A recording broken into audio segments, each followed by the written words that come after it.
Preciso falar agora sobre o que ainda emperra a venda do Flamengo de Ryan Roberto para o Shakhtar Donetsk.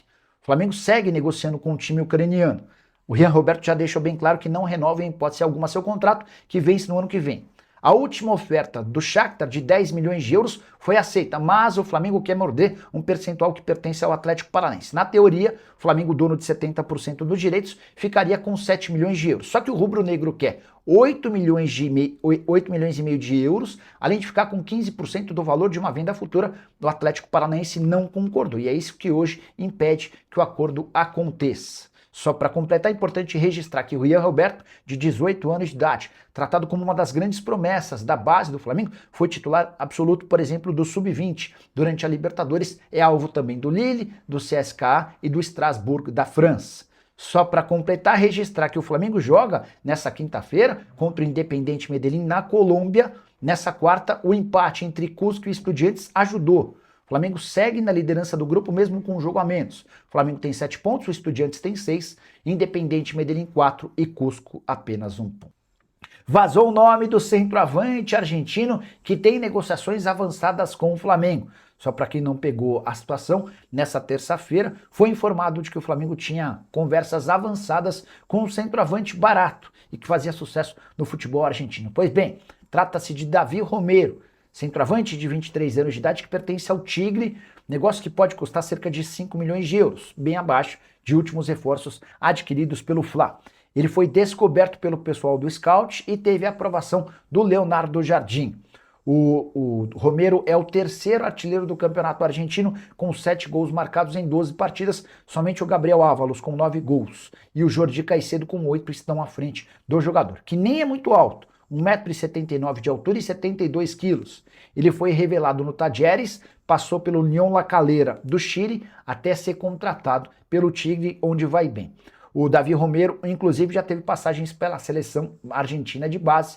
Você, torcedor do Flamengo, gosta desse tipo de movimento ou acha que o rubro-negro precisa ter apenas jogadores de peso e de impacto? Use o espaço para comentário e registre a sua opinião, beleza? Atlético Mineiro e Cruzeiro fizeram proposta oficial ao Flamengo por Luiz Araújo na última janela de transferências. Essa informação me foi confidenciada por uma pessoa próxima ao atacante. As ofertas eram iguais, 6 milhões de euros, e a resposta do rubro-negro foi a mesma, não havia interesse em negociá-lo. Quero contar também que Cruzeiro e Atlético prometem uma nova investida para julho. A partir de 20 de julho a janela reabre por aqui e há a intenção dos dois clubes mineiros em contar com um atacante de 29 anos de idade que está bem longe de ser protagonista no Flamengo. Foram 20 partidas na temporada, só 7 como titular, 13 na condição de reserva. Desses 20 jogos, 3 gols marcados e 2 assistências. A curiosidade vem agora. Leonardo Jardim, que enquanto técnico do Cruzeiro no ano passado insistiu muito para contar com o Luiz Araújo, hoje pode utilizar o jogador, mas não o transforma em protagonista. Você que é torcedor do Cruzeiro e do Galo deve estar se perguntando, mas tem chance de um negócio acontecer? Os dois prometeram melhorar as ofertas, mas, abre aspas para minha fonte, o problema é o Flamengo liberar. Só para completar, registrar que, quando contratado do Atlanta United, Luiz Araújo custou 9 milhões de euros ao Flamengo. Antes de mais nada, eu vou falar de 2 assuntos aqui que eu considero importante a gente falar. Eu sou jornalista, sobretudo de informações do Flamengo aqui no canal. Quase 100% dos vídeos são falando só de Flamengo, mas nesse caso não tem como não deixar de falar. Ontem, no jogo do Palmeiras, o Palmeiras inclusive venceu o Sport Cristal fora de casa, uma vitória importante. A gente pôde ver uma cena lamentável do Abel Ferreira, dando o dedo do meio de maneira literal. Apareceu a imagem lá, e na entrevista coletiva ele justificou que esse dedo do meio foi para o Flaco Lopes, jogador da equipe dele, que inclusive fez o primeiro gol, está vivendo um grande momento na temporada, e ele justificou falando que foi para o jogador dele, jogador que ele tanto cobra e tal. Abel Ferreira, com todo o respeito do mundo a você, não importa para quem você fez isso, se foi para o adversário, se foi para o seu jogador, se foi para o seu filho, para a sua filha, não importa. Você é um treinador de futebol, você tem que passar exemplo, você é uma referência para a torcida do Palmeiras, para os mais jovens, para as crianças que estão assistindo aos jogos. Você não pode dar esse exemplo. E o que mais me espanta é o silêncio da imprensa. Eu vou pegar como exemplo. Se fosse o Leonardo Jardim fazendo isso, a gente ia ver no dia seguinte, no caso hoje, quarta-feira, todos os programas esportivos debatendo a cena do dedo do meio do Leonardo Jardim. E ninguém vai falar nada do que o Abel Ferreira fez? É sério mesmo? Vão passar pano a esse ponto? Ah, mas isso não é normal, gente. Poderia ser normal nos anos 80, nos anos 90. O mundo muda e, graças a Deus, está mudando para melhor. Tudo bem, poderia estar mudando mais rápido para melhor. Mas a gente já vê certas situações que antes, situações consideradas normais, hoje em dia não são mais normais. Muito pelo contrário. E não dá para normalizar o dedo do meio do Abel Ferreira e ninguém fala nada. Nada. Tá todo mundo passando pano.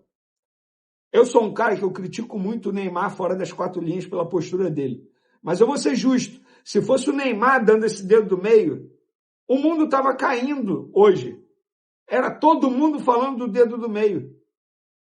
E ninguém vai falar nada do Abel Ferreira? E por falar em Neymar, vou dar um recado ao Robinho Júnior, que depois do jogo de ontem, disse que não imaginava que fosse dar essa repercussão, não entendeu por que deu essa repercussão toda, a situação dele ter levado um tapa na cara do Neymar. Ah, é, Robinho?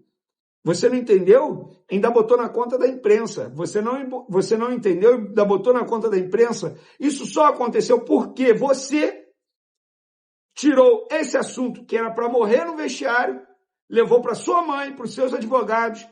Eles deram entrada na justiça, exigindo imagem da situação, expondo toda a situação. E a culpa é da imprensa. É da imprensa, Robinho Júnior. Não, a imprensa, e eu vou me incluir na imprensa, porque eu noticiei, eu apurei, eu corri atrás da informação. A imprensa noticiou tudo extremamente correto, de maneira bem detalhada, e tudo foi confirmado por você, por Neymar, pelo Santos, pelos seus representantes, pelos seus empresários, pelos seus advogados.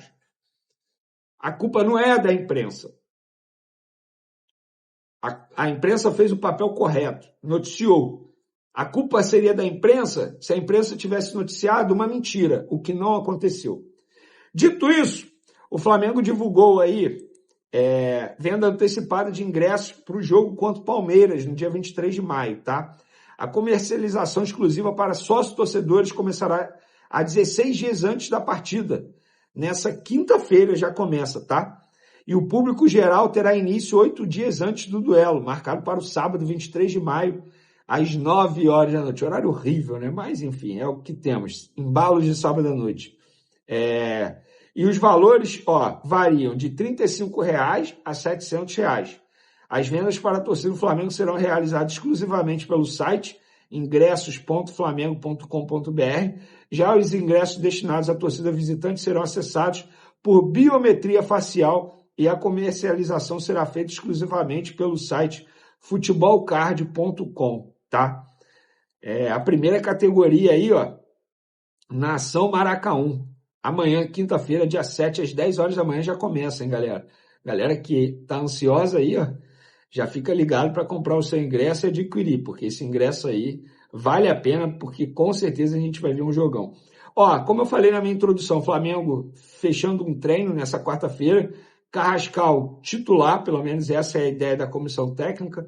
Confesso para vocês que eu não consigo cravar ainda que ele vai fazer a função do Arrascaeta, mas a ideia é sim utilizar o Carrascal, jogador que fez já boas partidas pelo Flamengo, mas que de fato caiu um pouco de rendimento / produção e está buscando seu espaço aí. Ele não entra em campo desde o jogo contra o Estudiantes, no dia 29 de abril, tá? Antes disso ele entrou em campo contra o próprio Independente Medellín, no Maracanã, dia 16 de abril, e antes disso, no dia 12 de abril, Flamengo e Fluminense, que ele foi expulso na vitória do Flamengo. Eu ainda acredito na volta por cima do Arrascaeta e falei no meu vídeo anterior. Torcida, vamos apoiar o Carrascal. Vamos apoiá-lo porque é o momento de apoiar. Ainda mais agora na ausência de jogadores importantes como Arrascaeta e Lucas Paquetá. Valeu, galera. Até o próximo vídeo. Um abraço. Fui! É isso aí, nação rubro-negra. Esse aí é o vídeo com as informações do Jorge Nicola e Vene Casagrande, te atualizando do rubro-negro mais querido do Brasil e do mundo. Então é isso aí. Quero que você comente aí o que você achou dessa possibilidade de centroavante, Davi Romero, que o Flamengo pode estar aí em busca da contratação do atleta, e sobre o interesse de Cruzeiro e Atlético Mineiro em Luiz Araújo. Será que valeria aí o Flamengo vender o atleta para esses rivais brasileiros? Deixa sua opinião nos comentários, não esquece de deixar o like, se inscrever no canal e ativar o sininho de notificações. Valeu!